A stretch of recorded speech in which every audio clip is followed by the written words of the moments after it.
Hello and welcome to the Week in 60 Minutes, brought to you by SpectatorTV and broadcast on the 15th of June. I'm Katy Balls, the Spectator's political editor and your host for this week. Coming up on the show, the Tory civil wars have started again, with Boris Johnson locked in battle with Rishi Sunak this week. Can the former Prime Minister take his successor down? I'll be speaking to Spectator editor Fraser Nelson and pollster Professor John Curtice. And Boris Johnson is not the only former leader causing trouble across the pond. Donald Trump is trying to boost his re-election campaign by claiming that he's the victim of a legal witch hunt. I'll be joined by Spectator deputy editor Freddy Gray to hear about Trump's trials. And staying in the US, over the last week, New Yorkers have been subjected to scenes straight out of Blade Runner, as the city is covered with smoke from wildfires in Canada. But is climate change to blame? I'll be speaking to Spectator columnist Lionel Shriver and the atmosphere scientist Professor Clifford Mass. We'll also be turning our sights to Russia. Where has Putin gone? In the last few weeks of the war, it seems that the president is missing in action. I'll be speaking to Russian experts Owen and Anna Arutunyan. And finally, our boys' boarding schools are dying breed.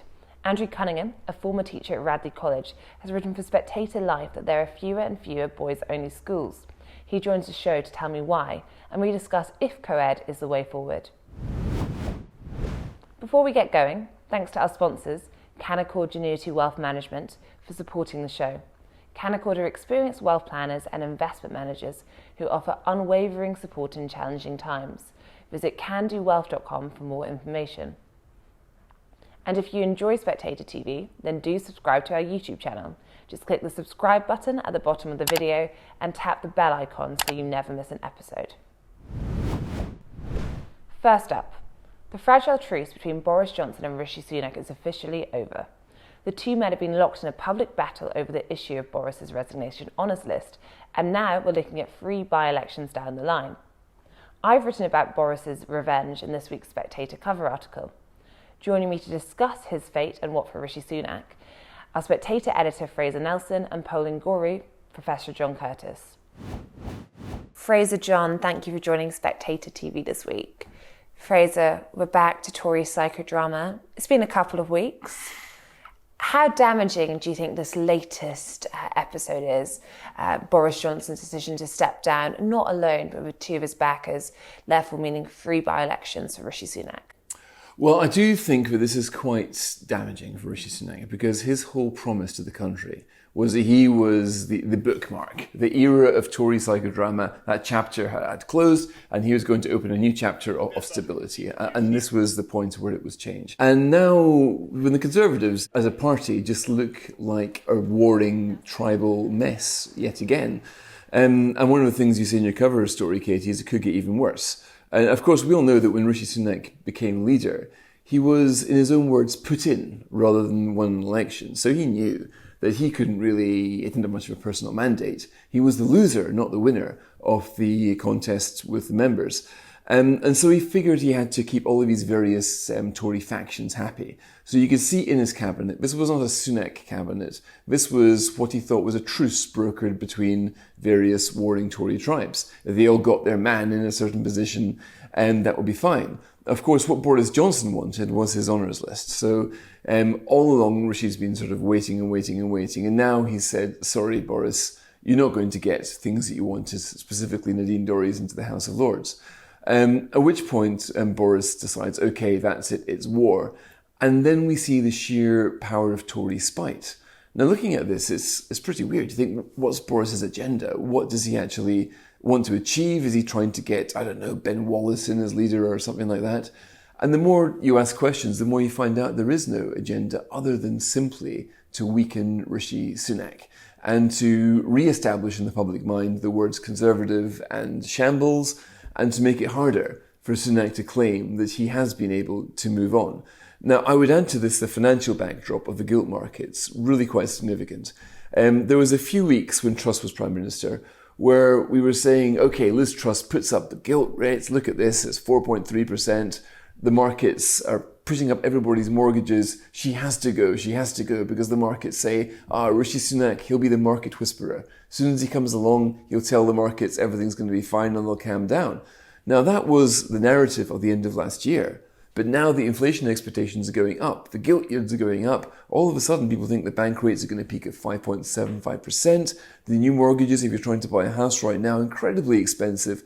So Sunak has failed on two of his main pledges. One, that he'll calm the markets. Two, that he'll calm the Tories. John, when it comes to, I suppose, how the public look at this, do you think your average voter will tell the difference between Boris Johnson causing problems for Rishi Sunak and general Tory problems? We saw Rishi Sunak this week ultimately hit back at Boris Johnson on Monday when he was speaking at Tech Week. Boris Johnson asked me to do something that I wasn't prepared to do because I didn't think it was right. And if people don't like that, then tough. Has won some praise from his party, but I do wonder how much cut through it has more generally. Well, I think the first thing we have to ask ourselves is how much cut through all of this is having with the wider public. We've not had much opinion polling so far, but we've had 3 opinion polls come out that were conducted wholly or partly since Boris Johnson's resignation was announced on Friday evening, together with that somewhat incendiary resignation statement. And it has to be said that so far Conservative support has not gone up and it's not gone down. And perhaps we should remember that given the Conservative Party is already at a pretty low point in the opinion polls, there is perhaps a limit to the damage that can be done. Now, I hear a lot of what Fraser says, and clearly the by-elections are unwelcome. Clearly any discontent within the party is unwelcome. But I suspect that so far as the longer-term future of the Conservative Party is concerned and Rishi Sunak is concerned, it's what's happening to inflation, it's what's happening to interest rates that is probably the bigger story so far as those prospects are concerned. Because in the end, Mr. Sunak, one of the things he's staked his reputation on so far as the public is concerned is getting inflation down, and by implication there, so also beginning to get interest rates down. Now, while in a sense the economy so far has not done as badly as either the Bank of England or the OBR were anticipating for the early months of this year, the inflation numbers are not so good, and that could mean in the end cause the Conservatives difficulty so far as living standards next year. Against that, my honest feeling about the whole Boris Johnson thing is that Boris Johnson is an outcome-focused person. He wants to achieve what he wants to get done. Now, for a long time, that worked fine. So if you prorogue Parliament, and even though in the end the courts say that what you did was illegal, you don't suffer politically because at least half the country, i.e. those who wanted Brexit to be implemented, were in favour of what he did. Was anybody going to question debatable public procurement policies during the COVID pandemic? No, we all wanted the pandemic to be sorted sooner rather than later. And in the end, the bets on the vaccines worked. But where did Mr. Johnson's political fortunes begin to unravel? Well, what was it? It was trying to bend the rules to enable a Conservative MP who had been found to have broken the rules on lobbying to be saved from his punishment. Now, one thing we know, there is no public constituency out there that says we should make life easier for MPs who have second jobs, and we're quite happy to see the rules broken in order to do so. And frankly, I don't think there's much of a constituency out there that believes that the rules on the delivery of honours should be bent. In other words, the casus belli that Mr. Johnson is now pursuing looks to me as fragile as the one with the Owen Patterson affair, let alone the position over Partygate. And so beyond that, I would say at the end of the day, if Mr. Sunak is going to have any chance at all of being able to win the next election, one of the things he's going to have to do is to draw pretty substantial, clear blue water between both the Johnson administration and the Truss administration. And it may well be that in the longer run, this actually will enable him to do so. Certainly if in the end, when we see the report from the Privileges Committee, and if it's as critical as we anticipate, and the Prime Minister basically indicates that he accepts the judgment of the Privileges Committee, that may well help him in that endeavour. And Fraser, this is an argument we hear from optimists surrounding Rishi Sunak, which is effectively, if you look at what came up as the most frequent complaint during local elections, according to many councillors out on the doorstep and others, it was Liz Truss, Boris Johnson, the fallout.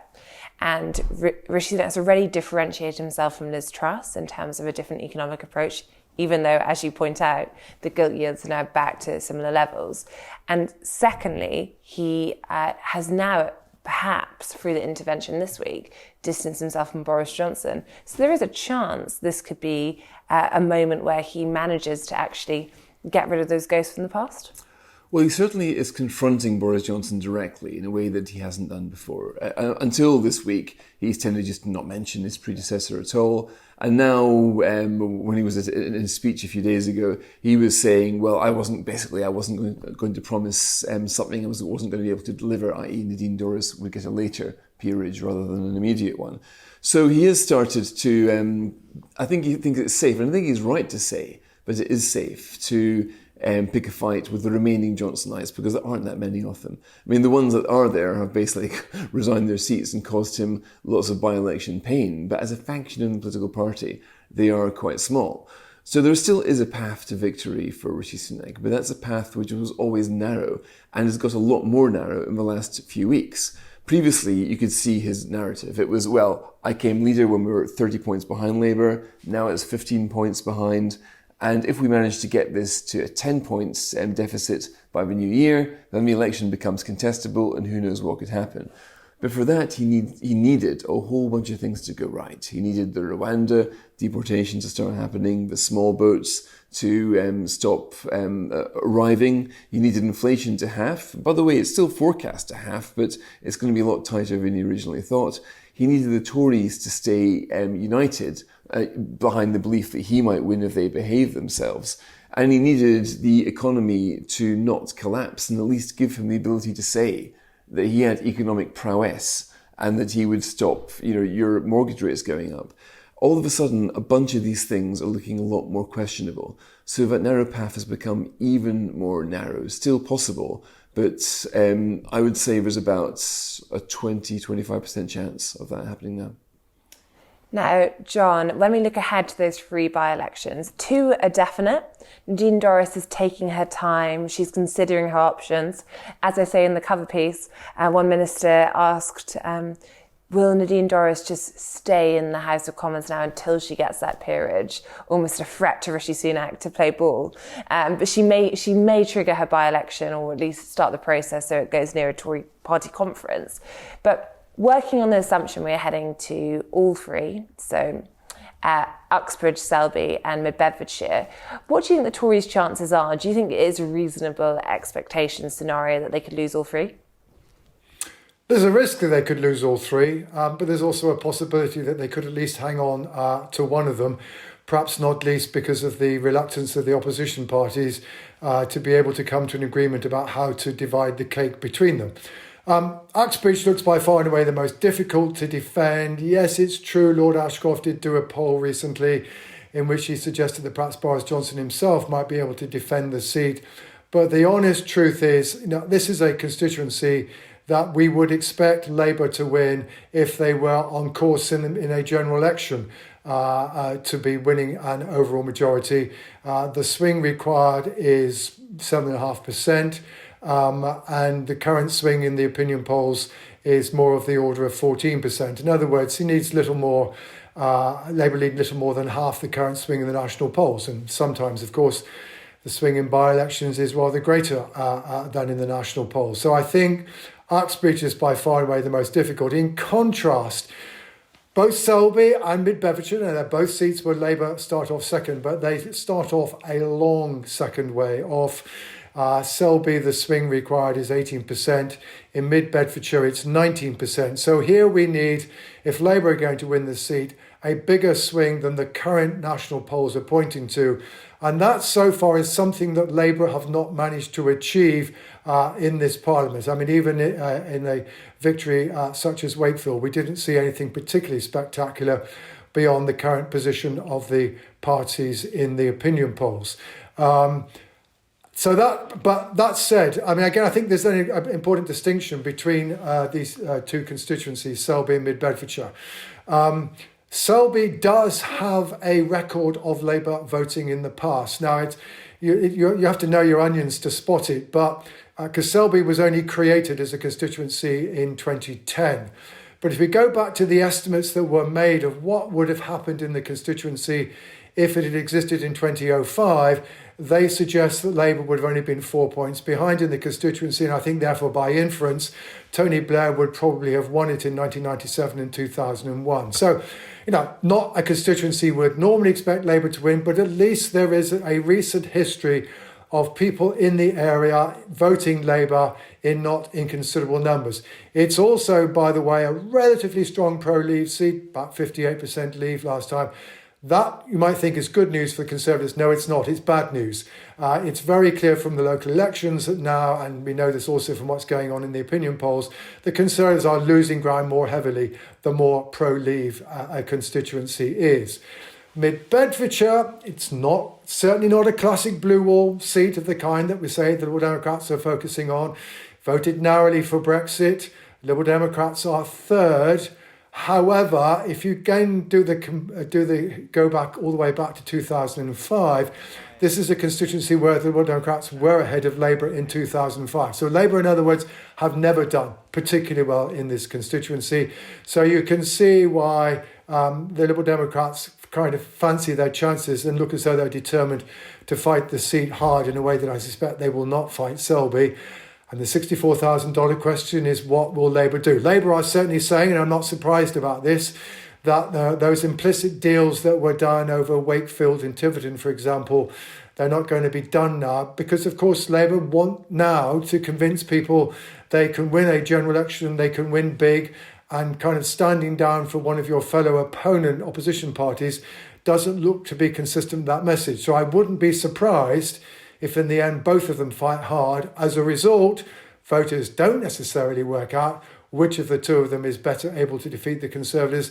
And although the Conservative vote might go down quite considerably, this perhaps is the one seat that in the end the Conservatives might hang on to. So in other words, Nadine Dorries may find that thanks to the opposition, she at least doesn't do quite so much damage to Rishi Sunak as she intends. Finally, Fraser, do you think Nadine will have her revenge? Do I think Nadine will have her revenge? Well, she's taking her revenge now, certainly, but I think she will milk this for quite some time. I'm not sure how many people are going to be swayed by her narrative as a little girl from Liverpool. All she ever wanted was in the House of Lords, and that was cruelly denied her. But I mean, I noticed it seems to me to be the most indefensibly self-indulgent. I think MPs should just not have the option of getting bored and resigning halfway through. It's a serious thing standing for Parliament. If you're not prepared to commit to your constituents to serve out the term no matter what, you shouldn't have the gall to stand forward to elections. So she's putting politics in disrepute, let alone the Conservative Party. So I think Nadine really is not helping herself. And so I think ultimately she will end up with more damage on her reputation than Rishi Sunak will. Thank you, Fraser. Thank you, John. Boris Johnson is not the only blonde erstwhile leader to be causing trouble this week. Over the pond, Donald Trump is in court for holding on to classified documents, but the former president claims he's the victim of a political witch hunt.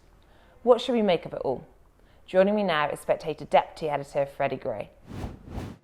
Freddy, thank you for joining Spectator TV this week. Great pleasure, Katie. We're once again talking about Donald Trump and the law, and he's been in federal court. What is it on this occasion? Well, this is the classified documents story that has been rumbling for quite a few months now. And it exploded again quite dramatically with the news that he is going to be indicted on what finally amounted to 37 counts of federal crimes, federal criminal allegations, the majority of which fall under the Espionage Act, which is to protect national security in relation to the handling of these documents. The Espionage Act, if he's found on any one of these charges, it is thought that he could go to jail for 10 to 20 years. So if any one of about 20, 21, 22 charges, he could be spending the rest of his life in jail. And we've got used over the years to just Trump always, there's all this legal palaver, it just drags on and on and on, and he always gets away with it. I think there is some justified excitement from all the people that hate Trump that this may be his final undoing, because he does appear to have behaved very recklessly with these documents. There are reports, again, it's a lot of, you have to be very careful what you say, because a lot of it is motivated by people who desperately want to bring him down. But there's a lot of talk about how he used to show off about the documents, tell people what was in them, even show people the documents, not just in Florida where this trial is taking place, but in New Jersey. And you can sort of imagine Trump doing that. That's quite a Trump thing to do, to say, look, I've got these secret files on aliens or something like that, So I think it's possible this may be the thing that gets Trump. But even if it does, that will not stop him running necessarily, because an American can run for president from jail. It's happened before in 1920. Eugene Debs did it and got 1 million votes. Donald Trump would probably get a lot more votes than that from prison. But all the possibilities are open. And at that point, say he won, he was in jail, could he just simply pardon himself?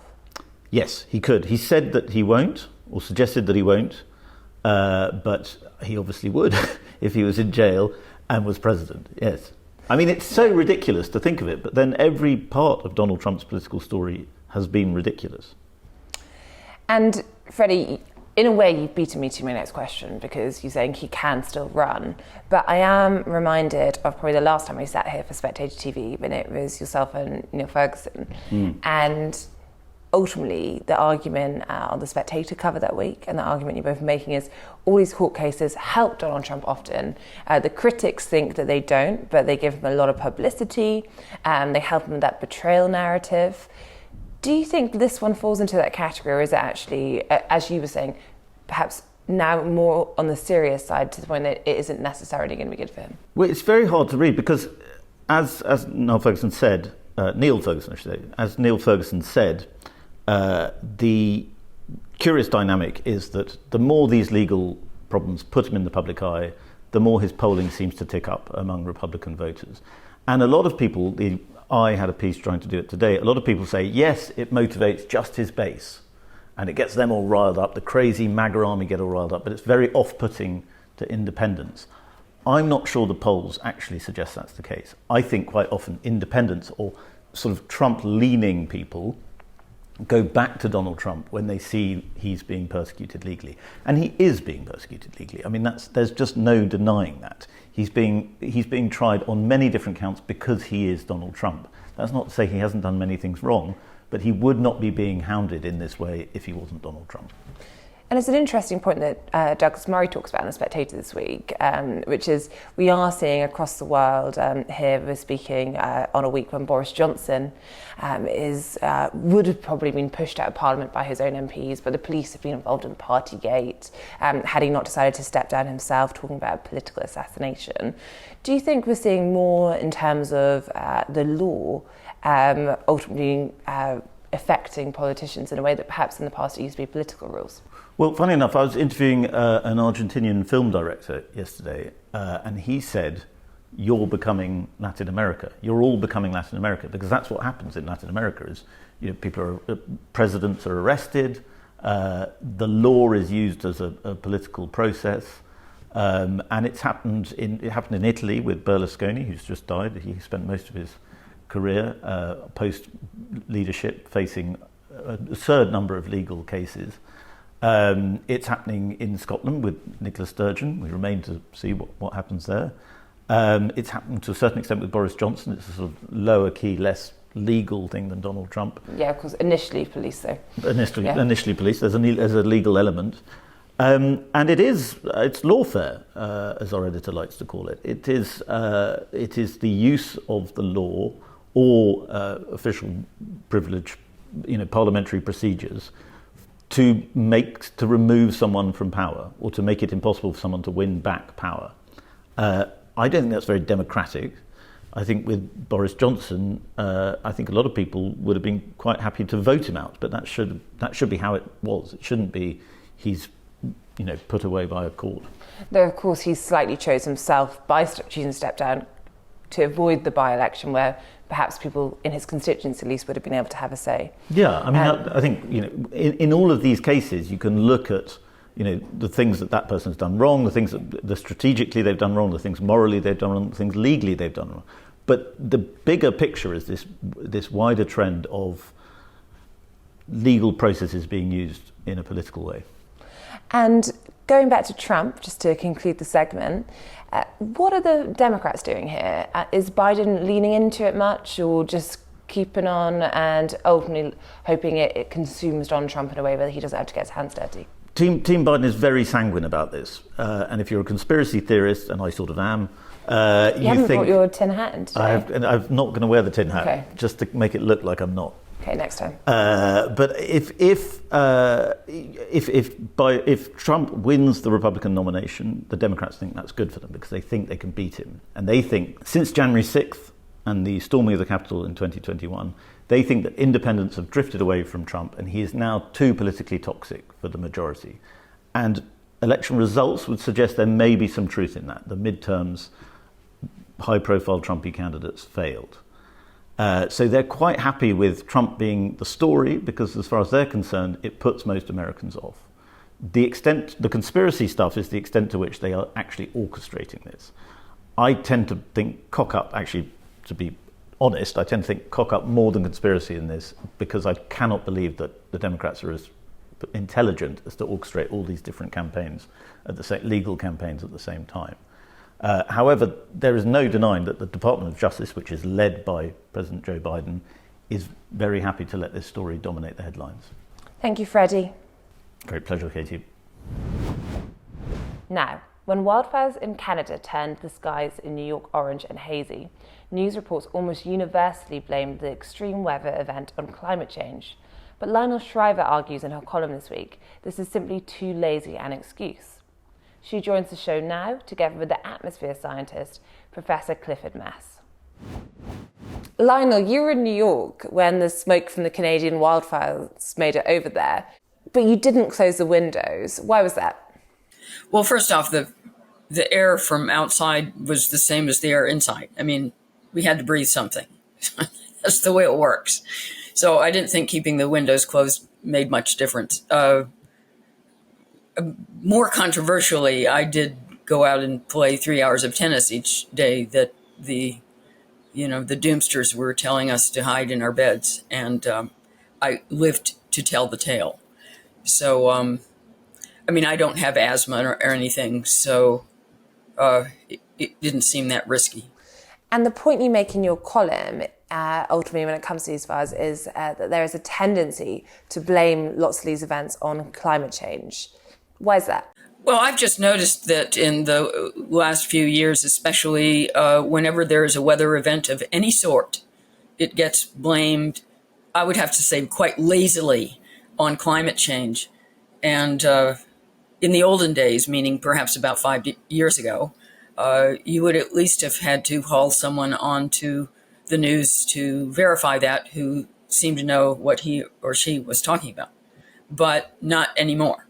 Now we can just call anything that is disagreeable in the atmosphere or the geosphere climate change. And I think that ultimately this backfires because it starts to sound like propaganda.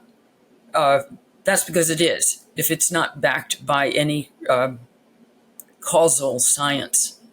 And it starts to sound like background noise. I realize that this is politically motivated and that we're supposed to be convinced that not only is climate change somewhere off in the future, but it's happening right now. But because the attribution is so careless, it doesn't actually help the cause. And in the case of the wildfires, it's just inaccurate. They were started by lightning strikes. The wind then blew very hard in an unfortunate direction, and therefore a lot of little fires that were started that would have otherwise gone out got fanned. And then there was this weird high pressure, low pressure, high pressure thing over North America, which is apparently a rather unusual construction. Didn't have anything to do with climate change. It's called an omega block. And that explained why all that smoke ended up coming to the eastern seaboard. But all over New York media, newscasters and columnists, and even the mayor of New York just said, this is all because of climate change. And, if you don't mind my saying so, they're talking out of their arse. Cliff, do you agree with that? Well, most of the things I agree with, although one thing I would disagree with was about the air quality. It was very bad at points. I mean, extremely serious air quality. And playing tennis outside in that air was probably not a good idea. Okay, I admit, it was a little stupid. That wasn't a good idea. And the other thing is, and the air inside the building could, if it had a circulation system going on, like air conditioning or whatever, it would have filtration that would have made the air a lot better inside. So just as some advice, we don't have air conditioning. So. There's no circulation at all. There's no. If you have a heating system, you put it on. You shut the heat down, but let it recirculate air. That can make the air much better. So anyway, so that's just a general comment. But I mean, the other issues that Lionel pointed out, I wouldn't disagree with. I mean, there's been a tremendous amount of hype of climate change implication for almost every extreme weather event. And most of it is not scientifically based. It's hype and exaggeration. And I'm saying this as someone who works on this in an intimate way. And Lionel, just on the heating, housekeeping there, for regular viewers of Spectator TV, they'll know that you're not one to regularly use your heating system, yes? No, we're not running our heating system, and certainly not when it's 72 degrees Fahrenheit, which to me is after the winter without heating is toasty. But the secret is to turn the heat off and let the fan go, and that can really improve your air. So that's something you might think about. Thanks for the tip. Yeah. Now, to go back to the column, Lionel, you make another point, which is actually government regulation could have been a factor in this. Can you explain why that is in terms of controlled fires? Well, this is from a report in the New York Times, which is very rah-rah on climate change. So this is admission against interest. But one of the problems going on in Canada is in order to do a controlled burn, you have to get through this thicket of regulations. And it's so difficult and it's so time consuming that the narrow window of ideal conditions, it needs to be relatively still and not too hot, that window closes by the time you get through all the paperwork. So they're doing a lot fewer controlled burns than they used to, and they're underfunding the Forest Service, and they're just not doing a very good job of managing their forests. And it's very similar to the problem in California, which is doing exactly the same thing, and that's of course the land of regulation.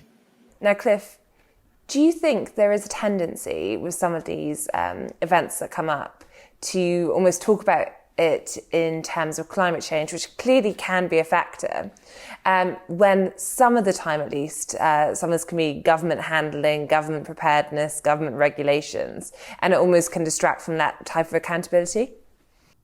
Well, it depends what you're talking about.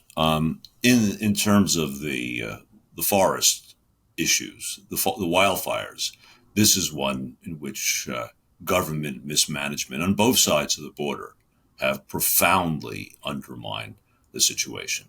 So it's just not Canada, it's the United States. I'm very aware of what's happening in California, Pacific Northwest, and the forests are radically different than they were 150 years ago, and a lot of that is due to suppression of fire, not allowing harvest of the trees. We have forests that used to be sparsely populated now are densely populated with this understory, and they burn catastrophically now. So from the forest side, mismanagement is right in the center of it all. That's going to be less of a case in other extreme weather events, like a heat wave or a cold wave. The government intervention is less profound. And Cliff, on this, do you think in the scientific community there is a consensus there, or are views like this approaching on controversial?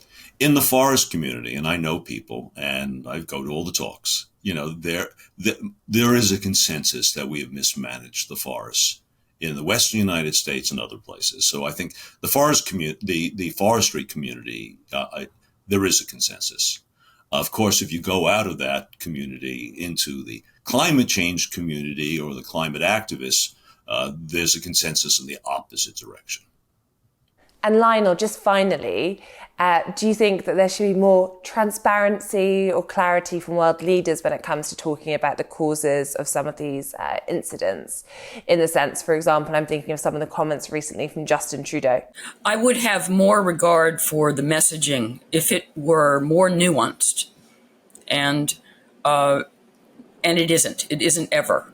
And when you constantly attribute every single rained off picnic to climate change, you make people dubious of your expertise. And that's my main message. This stuff is backfiring. And my other main message is that we're losing an appreciation for the difference between climate and weather. Now, it's true that climate, in the great big picture, is the sum total of all the weather. But we do have two different words for a reason. And the most interesting thing about writing this column for me was looking up a graph of the temperature of the Earth, which they have, geologists have put together over the last 500,000 years.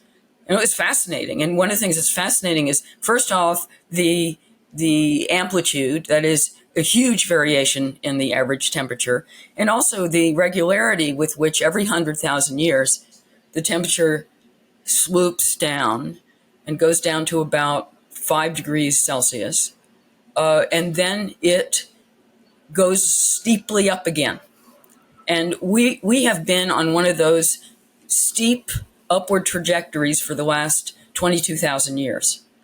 And almost all of that time was without any industrialization, no gas-powered power plants. And that gave me a sense of respect for the bigger system that we're constantly commenting on. And in truth, the periods of time that we're talking about are geologically almost non-existent. And while I try to keep an open mind on this whole issue, I find that the perspective I get from taking a step back and looking at the last 500,000 years, I find it refreshing, and it makes me keep an eye outside all the rhetoric. Can I comment on that? Yeah, please do. Sure. Lionel, I understand what you're saying, but what you're saying is not quite right. And you got to be very careful here. We have this variability due to ice ages over long periods of time. And that's true. There's all kinds of sources of variability. There's this ice age and out of the ice age. So the interglacials. There's El Nino, La Nina, and smaller periods of time. There's all kinds of cycles in the atmosphere. But that doesn't mean the global warming issue is not a real one. It is true that greenhouse gases will warm the planet and can warm it relatively quickly. So, we got to be careful. Just because there's been variations, that doesn't mean we don't have to worry about the issue. I think the key understanding here is that global warming is slowly warming the planet. We are slowly warming the planet. But that is not necessarily producing this whole collection of extremes that the media has fixated on. I like to use the term the golden rule of climate change, and that is the greater the extreme, the smaller percentage of it is from climate change. Natural variability can produce extremes, and so we go in and out of ice ages. That's true, but that does not mean that human-caused global warming is not something that we should ignore or is absolutely unimportant. I think there's a middle ground here where the truth is. I broadly agree that there is a middle ground, and if we heard more from the middle ground, the messaging would be more persuasive. I think we're being treated like idiots. Thank you, Lionel. Thank you, Cliff. Next, in his article this week, Owen Matthews asked the question, where's Putin? The Russian president has made public appearances, but when it comes to making decisions in the war or rebutting his critics, Putin seems to be shrinking into the background. Owen joins me now, together with the Russian-American journalist Anna Arutunyan, whose latest book is Hybrid Warriors, out now. Owen, Anna, thank you for joining Spectator TV this week. Owen, in your piece in the magazine, you have some quite catty quotes about Putin, but they're not from any Western leaders. This isn't the Americans, this isn't the Ukrainians, they're from nationalist Russians. Yes, Yevgeny Prigozhin has outdone himself. He's the billionaire, former caterer, and founder of the Wagner Group. And he's emerged as actually one of the most, weirdly enough, realistic and articulate voices criticizing the Russian war effort. And what he said is that the Ukrainians are a formidable foe. They're fighting well and honorably. Russia is losing the war strategically, and in order not to lose it, according to Yevgeny Prigozhin, they need to institute mass mobilization and actually put the whole of Russia on a serious war footing, and also execute the Minister of Defense. That's Prigozhin's point. Going quite extreme already there. Right. And then, is it true that the Wagner Group have even kidnapped and beat up Russian army figure? Yeah, I mean, what's been happening over the last 10 days with Wagner is extraordinary. I mean, it's almost beyond belief, the extent of their, what the Russians call bespredel, they're just completely out of control. Yeah, so they kidnapped the commander of a battalion, a lieutenant colonel, beat him up, forced him to do a prisoner-style, hostage-style video, confessing to ordering the shelling of Wagner troops while he was drunk. Then when he was released, this colonel said, by the way, Wagner regularly torture, kidnap, and steal Russian troops and steal our ammunition and stuff. So little surprise that yesterday, Putin's actually put his imprimatur on trying to rein in Wagner. But so far, Wagner is showing no signs of submitting to Putin's word. Anna, in the past, you've talked about some of these interventions from the head of the Wagner Group and likened them to temper tantrums.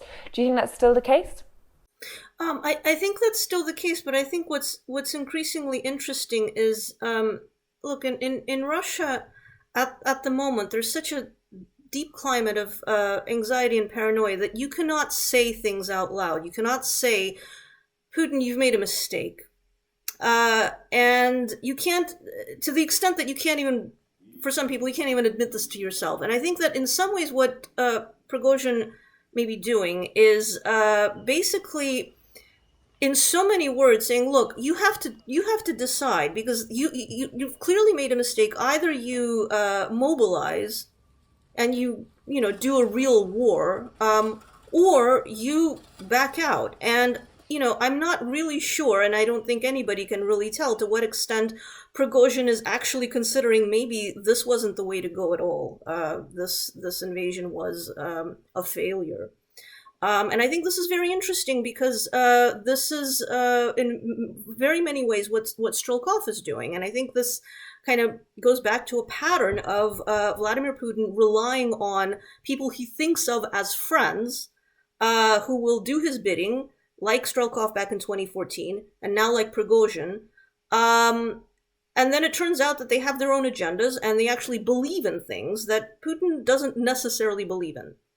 And that comes back against him. He ends up alienating these forces that he relies on. These forces turn against him, and they start basically saying very much the same things as the opposition, as Alexei Navalny. And that puts Putin in a real bind, and I think that kind of explains why he has been so silent. Because what do you say to this? It's tricky, Owen, because ever since, I think, the first day of the invasion, there are lots of figures saying Putin will come to regret this, he's going to face pressure within Russia. And it's always obviously hard from an outside perspective to get a sense of how much pressure he is under. And also, of course, if we were talking about a Western leader being under pressure, we say, well, wait till the next election, that's going to really show them. So if Putin is under pressure, what does that look like in terms of consequences? Well, we have to understand that actually for a leader whose capital was just struck by a drone attack, 2 drone strikes on the Kremlin on May 3rd, then between 8 and 30 drone strikes on some of the most prestigious real estate in suburban Moscow in late May, early June. I mean, this level of criticism in any normal political system is amazingly little. What's remarkable about what we're talking about is the fact that there has been no criticism, and the fact that Russia represses any kind of criticism so fiercely. I mean, there are dozens of Russians in jail literally for holding up posters and Facebook posts. And suddenly you have these two, at least 2 very prominent pro-Kremlin or rather nationalist voices like Prigozhin coming out and basically, calling for something pretty close to revolution. I mean, it's extraordinary. Does it mean that Putin is under serious threat from these people? I think not, for a very simple reason, and that is, let's say Prigozhin controls an army of 50,000, Shoigu and the Kremlin control an army, if you include all the police and paramilitary police, of about 3.5 million. So, Prigozhin is not about to take over the Kremlin. That's not the terms in which we should be looking at this. The question is really, what happens if Putin faces a serious military defeat in the field? I mean, the early indications are that the offensive is going much more slowly than anticipated. The jury's out. We don't know how far the Ukrainians are going to get. But let's say they do make significant advances, then Putin's going to come under more and more pressure, not from the liberal opposition, whose voices are basically non-existent in modern political Russian discourse, but from the ultra-nationalists. Those are the people who actually form the most scary and most potent threat to Putin. Anna, do you agree with that? Yes, I think that the danger that they pose is not so much that Prigozhin is going to rise up and actually do something, not at all, because we have to understand that this is unlike Shoigu, who he's criticizing and who he's attacking, Prigozhin has absolutely no state mandate. He has very little institutional power. And, even in a personalist system like Putin's, institutional power matters a lot. Prigozhin has none. That said, the damage that he can do is, and people like him can do, is calling things by their rightful names, calling this a war that is failing. And that, I think, is really the problem that Putin is facing, because if he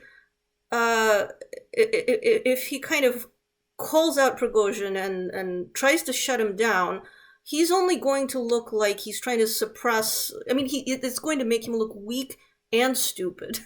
And this is kind of what's really putting him in this place of strategic paralysis, where he can't really take either step, either to kind of tamp down Prigozhin and the nationalists, or do as they say. Either way, he's kind of in a loss. He's facing massive risks from any scenario, any step he takes. And I think in that continued situation, by doing nothing at all, he's also continuing this. He is leading to the nationalists continuing to criticize him and basically call him out for not doing anything. So. I mean, I think he is in a way losing control in this state of mind. If we see some changes on the battlefield soon, he'll react to that. But at this point, he's faced with difficult decisions, and he's just not going to make them. Owen, just finally, I wondered, do you think there is a sense, when it comes to the Russian perspective, that if they hang on long enough, geopolitical factors could start to work in their favour? Because one thing we talked about on Spectator TV, of course, is a potential Donald Trump return to the White House. He's made plenty of comments. You never quite know how seriously to take them, but it certainly seems to be the read that Donald Trump would be less committed than Joe Biden is to helping Ukraine when it comes to the war effort. And without America having a big involvement, that could mean that other Western countries could struggle to have much impact, even if they wanted to help. And that could change quite a lot. Yeah, I think that's absolutely correct. And for Putin, it's by no means the worst strategy. In fact, it's more or less the only available strategy, which is just to hang on for as long as possible, wait for the Ukrainians to exhaust their offensive, and just watch the poll numbers. Because already there's a poll in Italy back in May that showed that support for arming Ukraine was down to 34%. In Germany, support for arming Ukraine is down 11% year on year. The Poles, despite their geopolitical support for Ukraine, have just banned the import of Ukrainian grain 2 months ago. Clearly, and of course, you have both US candidates for the US Republican presidential nomination who are Ukraine skeptical, to say the very least. So the moment this stops becoming a united sort of Western issue of principle and becomes a domestic political issue, then Ukraine is in trouble. And in fact, Ukraine already is in trouble insofar as I think it's clear that this was the last shopping round for Vladimir Zelensky. He's not going to come back and ask for more and receive for more main battle tanks. I mean, Zelensky said 3 weeks ago that this war could go on for years and decades, but there's zero appetite in the West for that to happen. So in that sense, Putin is not crazy in just trying to outweight the West and assume that wherever the front lines are at the end of this year, beginning of next year, whenever it is that the West decides to wrap this all up, that's what he's going to get to keep. Thank you, Owen. Thank you, Anna. And we have a new offer for the Spectator magazine. If you subscribe today, you'll not only get your first month free, but after your trial, you'll pay just £1 a week for full access to our website and app, or £2 a week if you want the print magazine too. To claim this offer, go to spectator.co.uk/best. Finally, our boys' boarding schools are dying breed. Only 6 remain, as even other traditional schools like Winchester and Westminster have said that they're planning on going co-ed. Is this all for the best? I'm joined by former teacher at Radley College, Andrew Cunningham. He's written about it for Spectator Life. Andrew, thank you for joining Spectator TV this week. Thank you very much for having me. Now, you write for Spectator Life about boys' boarding schools. Now, we can list a few world famous. Hopefully. Probably start to offend people if we miss theirs out. Eton, Harrow, and more.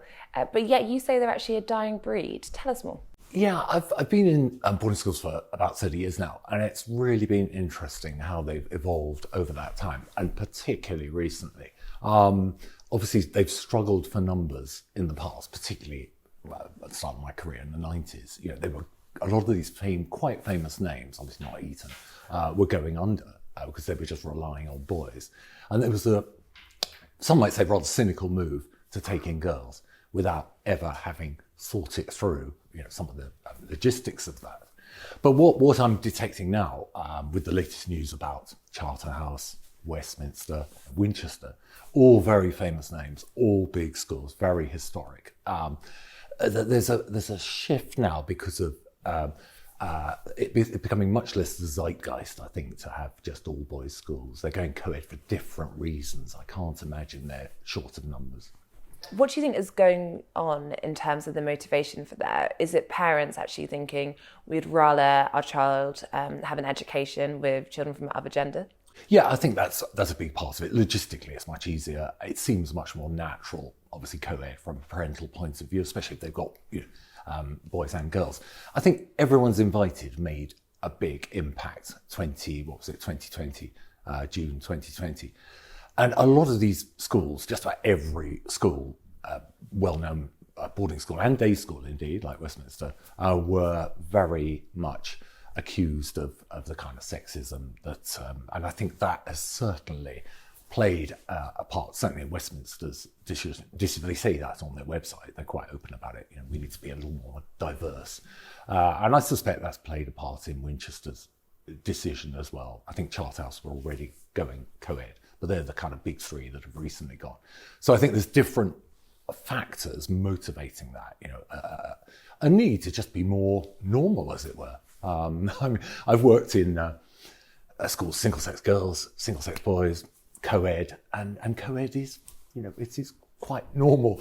You mentioned there earlier some of the criticism, of course, same-sex schools have received. Yeah. But I wondered, and we'll go on obviously to the positives of ultimately having co-ed schools, but do you think anything is potentially being lost in the sense of, what, having worked in some of these schools, do you think are the most positive things about having a single-sex school in terms of perhaps all male or all female? Focus and lack of distraction. Distraction. Better grades. Yeah, and better grades. And I mean, as a classroom teacher, it's a lot easier to get, say, teenage boys focused in a boys-only class. They tend to show off. Teenage boys aged 15, they grow out of it by the time they're in the sixth form, but they show off in front of girls. I think that's a slight generalisation, but you can detect that, and I think it's true. Single-sex girls, I taught at North London Collegiate as well. That was really interesting, very bright girls, and maybe the results were astronomically good, but maybe they just occasionally could have benefited a little bit more from a little bit more, kind of rough and tumble in a good way, with the opposite sex in terms of mixed schools. Do you think one gender benefits more from having the other in the classroom then?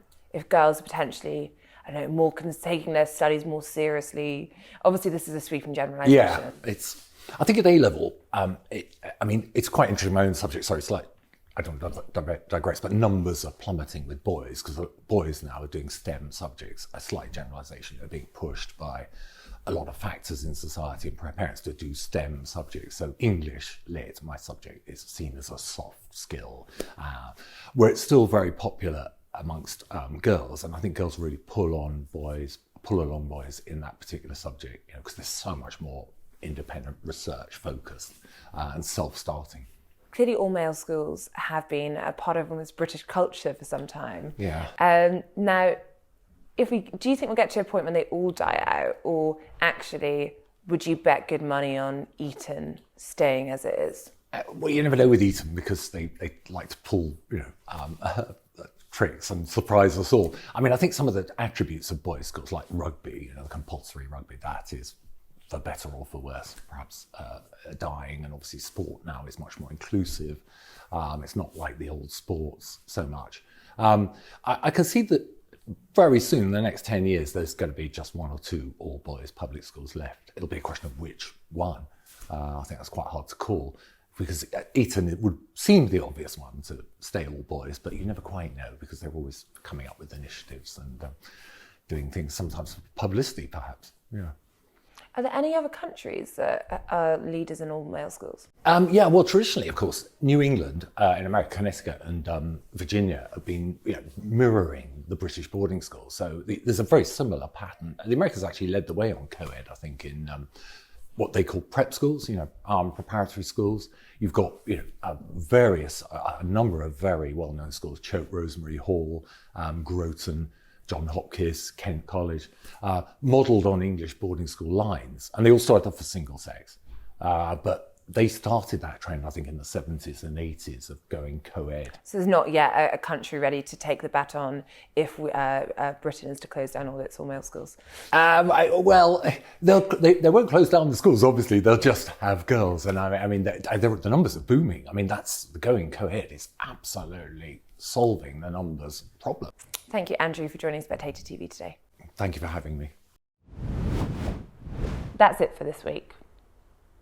Once again, thank you to Canaccord Genuity Wealth Management for sponsoring the Week in 60 Minutes. Canaccord will provide you with the expertise you need to help you build your wealth with confidence. Visit candowealth.com for more information. Thanks again for watching, and do join us again next week.